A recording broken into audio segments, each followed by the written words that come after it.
इन्होंने कहा समाजवादी पार्टी का कोई लेना देना नहीं है, ये धर्मेंद्र यादव यहां पे है, किसी ने चोरी करी राम मंदिर में, टिन्नू यादव ने चोरी करी राम मंदिर में, किसी साधु संत ने राम मंदिर में चोरी नहीं करी। मैं 8 बातें कहना चाहता हूं, आप सब देख लीजिए फायर में। क्या किसी साधु ने चोरी करी? नहीं करी। तो साधु के भेष में आकर राहुल गांधी और अखिलेश यादव क्या दर्शाना चाह रहे हैं? क्या कि इस देश का साधु संत समाज चोर है? Point number 1। पॉइंट नंबर 2, ध्यान से देखिए, या एक दूसरी तस्वीर दिखाता हूं।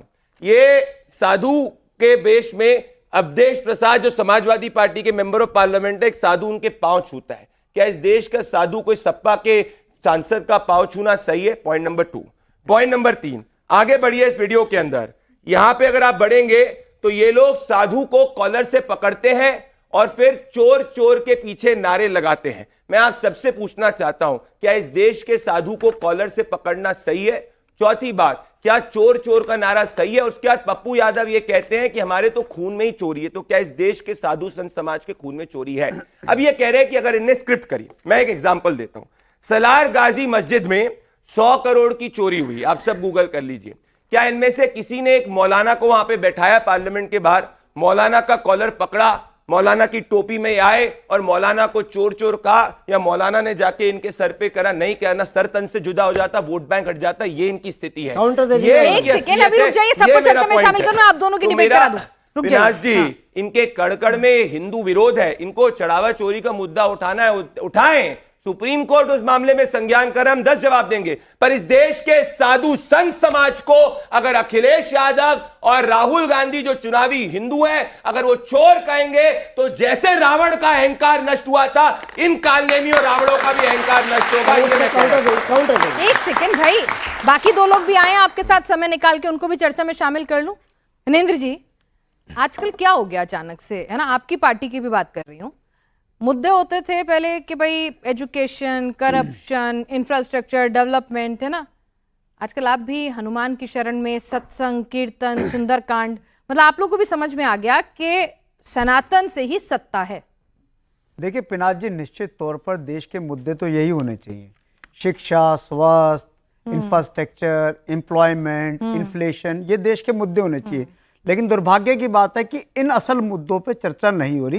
मैं आपके साथ हूं, आपके इन सब... अरविंद जी को भी बता दीजिएगा ये बात। नहीं देखिए, सुंदरकांड का पाठ और सत्संग पंजाब में, मैं फिर वही कह रहा हूँ। देखिए होता क्या है कि आपके डिबेट का विषय कि सनातन का अपमान हो रहा है। नहीं, ये नहीं, मैं सनातन की आस्था के साथ खिलवाड़ हो रहा है जो आपने... नहीं, आप, मैं फिर से बताती हूँ। बेसिकली मैं ये कहना चाह रही हूँ कि भाई ऐसा क्या हो गया कि सबको कोई MY समीकरण ढूंढता था, कोई दलित मुस्लिम ढूंढता था, आज सबको सनातन एक होड़ सी चल पड़ी है कि मैं उससे बड़ा सनातनी। तो ये क्यों हो गया हृदय परिवर्तन? मैं तो ये जानना समझना चाहती हूँ। हो गया तो अच्छी बात है। धर्म हर व्यक्ति का एक व्यक्तिगत विषय है।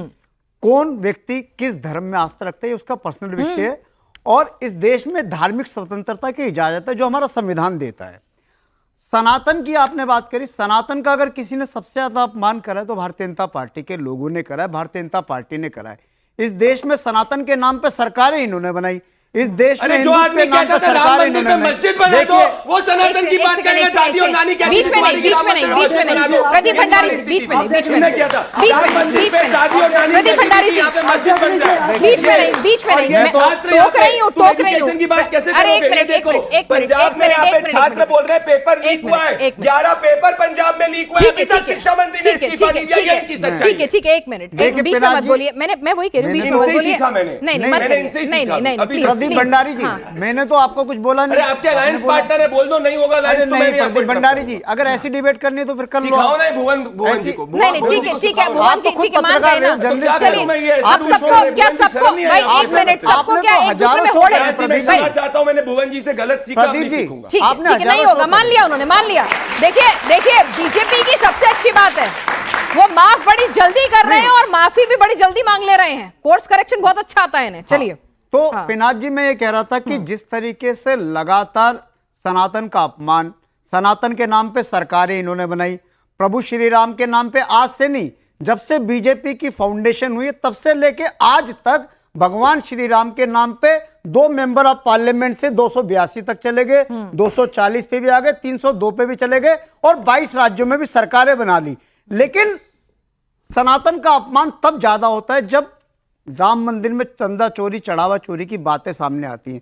सनातन का अपमान तब भी होता है जब पता चलता है कि केदारनाथ मंदिर में जो लाखों टन सोना चढ़ा था उसकी चोरी होगी। सनातन का अपमान तब भी होता है जब स्वामी अमुक्तेश्वर, जो हिंदुओं के सबसे बड़े धर्मगुरु हैं, शंकराचार्य, उनको शाही स्नान से रोका जाता है। उन पे एफआईआर होती है, यहां तक कि पॉस्को की भी झूठी एफआईआर दर्ज कराती है, लाठी भी चलती है, तो बराबर वालों उसमें से भी बात कर सनातन का लीजिएगा। अपमान होता है। ठीक है। मैं ये कह रहा हूं हाँ। कि इस देश के अंदर सनातन का सबसे ज्यादा इस्तेमाल इन्होंने करा और सबसे ज्यादा धोखा देना इन्होंने सनातन को दिया। और अमुक्तेश्वरानंद जी की मांग कहती, यही तो मांग थी जो भारतीय जनता पार्टी कहते थे कि हमारी सरकार बनेगी, हम गौ माता को राष्ट्रीय माता का दर्जा देंगे। आज तक गौ माता को राष्ट्रीय माता का दर्जा क्यों नहीं मिला? और चढ़ावा चोरी, बिल्कुल सही कहा राम मंदिर के असली चढ़ावा चोरों को सजा कब मिलेगी? आपकी कब चंपत राय पे एफआईआर होगी? गणेंद्र जी सुन तो लीजिए, सुप्रीम कोर्ट भी देख रहा है, एसआईटी से रिपोर्ट तलब कीजिए, थोड़ा सब्र रखते हैं ना। आप लोगों को कोर्ट पे बड़ा भरोसा है, आप लोगों को कोर्ट से, जब कोर्ट से जमानत मिल जाती है तब आप कहते हैं क्लीन चिट मिल गई। एक मिनट गणेंद्र जी, एक सेकंड गणेंद्र जी, एक सेकंड, आप ही की बात कर रही हूँ, आप ही के काम की बात है, सुन लीजिए, आप ही के फायदे की बात इसलिए चुप हो गए, है ना? हाँ नहीं, भाई, फायदे में सब चुप हो जाते हैं।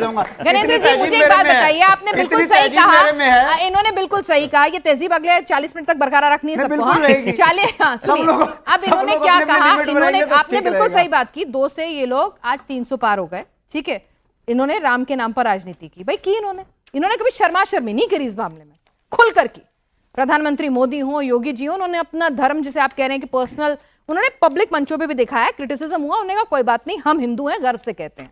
इन्होंने की राजनीति, अपने एजेंडे में भी जो संकल्प पत्र होते हैं उनमें भी खुलकर कहा राम मंदिर बनाना हमारा एजेंडा है। ये अब काशी मथुरा पर भी बहुत क्लियर स्टैंड रखते हैं, इन्होंने छिपाया नहीं।